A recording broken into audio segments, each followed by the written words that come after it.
Got him through a lot of stuff. Like in the streets, been shot, locked up, you name it.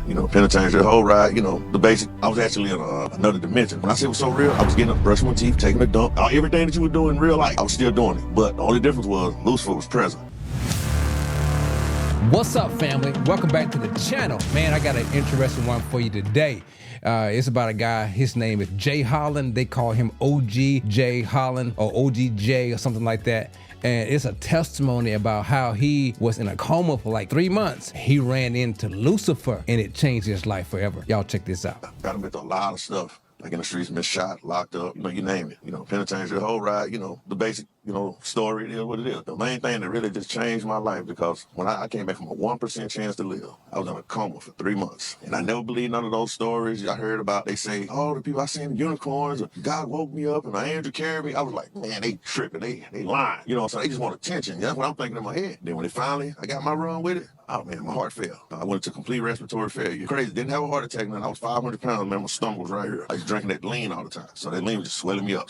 I had, they said, I forgot how many liters or whatever of fluid in me, but I know when they knocked all that fluid off, I went from 510 pounds down to like 4 something, but it was all liquid. I was actually in another dimension. When I say it was so real, I was getting up, brushing my teeth, taking a dump. Everything that you were doing in real life, I was still doing it. But the only difference was Lucifer was present. He was present. He's nothing like everybody describing with the red skin and the horn. That's all a lie. That's something made up. The dude like a pretty boy. Kind of look like he mixed with a little bit of everything. But you can tell he has a mixed type look, pretty boy, 6-pack, not a buff dude, but in shape, look like he work out. Voice real smooth, like an R&B singer type. Everything he says is kind of pimpish, smooth. I'm talking about, like, you can just tell he got that, he gonna convince you to do anything, oh, come on, man. Come on. Then he told me, like, hey, man, just tell me you need my help, big dog, and I got you, man.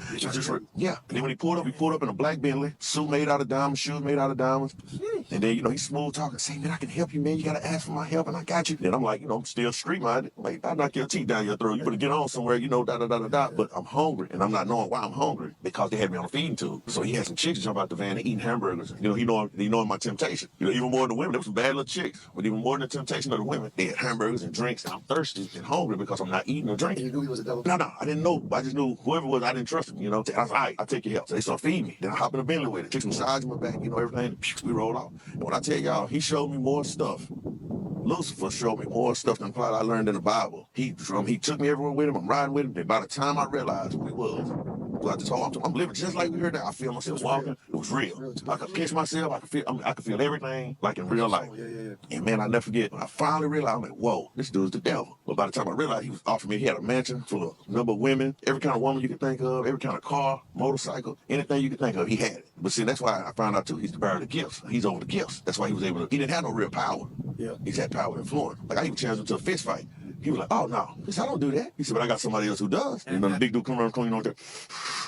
Like, they with it. He got people that they do that, but he's not gonna get his hands dirty. So that's when I realized, like, this dude really doesn't have no real power. All he does, he's gonna get you to do something to him to do something to you, and he get back. He's like, oops, okay, I'm gone. Pretty boy, he a pretty boy. He ain't gonna do nothing. He gonna talk to you. Like, he told me, like, he named off 6 people that he was gonna get because he wanted me to throw a big concert. Because I do music. He said, I want you to do this concert. It's gonna win him a bunch of souls. By this time, this him. Well, I'm assuming this is him. And all of a sudden, I said, no, I ain't gonna do it. He gave me the money up front. He said, well, I want my money back. Plus this and this and this and this and that. I shoot him all the money back. And I think I was $2,500 short. I'm paying back some millions. Get what he said? Green lighted me. I'm gonna have you killed. He said, wait a minute, no, I'm not gonna have you killed. He said, that's too easy. I'm gonna kill everybody you love. They said, I'm gonna get this person, that person, this person, that person, that person, this person. When I in regular life, every person he named, they gone right now, except for one. And that person, like, they on their way. They living wild. No cap. When one of the chaplains, they say, come read him his last rites. He's not gonna make it through the night. The chaplain grabbed my hand. He started praying. And then all of a sudden, my mom, I was out of it. This was my mom and my other brother, and they told me. They said, he snatched his hand back, bam, bam, bam, fell all over the chairs and stuff. He said, I can't read his last rites. He said, that man, he got work to do. He said, God is not through writing chapters for this man. He said, I refuse to read his last rites. The people begged him because they were like, his vitals, my name was like almost flatline. They had to hit me with I call them the jumper cables. I had to hit him with them 3 times to bring me back to life. And when I tell you this too, I was so out of it.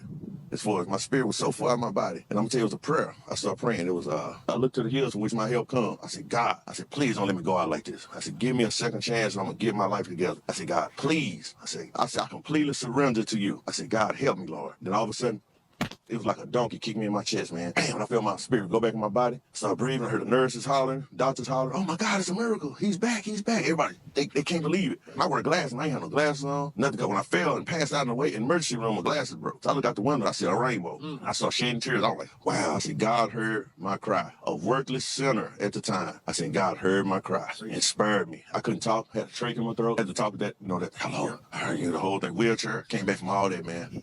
Couldn't walk, couldn't talk, couldn't eat, couldn't drink. God is good. I'm gonna tell y'all, if y'all need living proof that it's a God, I'm the reason. I'm living proof right now that it's a God, man. Believe that. Doctor was like 6'10", man. Big, tall doctor, man. Like Gomer Powell. I mean, no disrespect to him. Gomer Powell looking dude. I mean, when I finally was getting conscious and they were doing a little therapy, trying to get together, he was standing in my doorway. He was like this right here, looking at me. And he said, sir, can I give you a hug? I said, yeah, man, you can give me a hug. He gave me a hug. Then he said, you are a warrior. He said, I don't know what purpose God has for you in your life, but you better get into your calling. He said, your big old butt had one finger dangling out of a grave. And by the graces of God, I was able to grab you by your fingertip and pull your big old butt up out that grave and give you a second chance, man. He said, you better live your destiny, man. You better fulfill your prophecy that God has you here to do. He started crying. He started shedding tears, man. And I know, doctors don't show a lot of emotion. That doctor shed tears. And then how about even to this day, I went back looking for that same doctor. Nobody can find him. He's not even on the record. So I'm like, I'm going to find this man. I'm going to give him a Rolex or something, man. I said, I'm going to bless his game. Have not been able to find that doctor. Everybody remember him. The nurses, they were like, yeah, I remember that guy.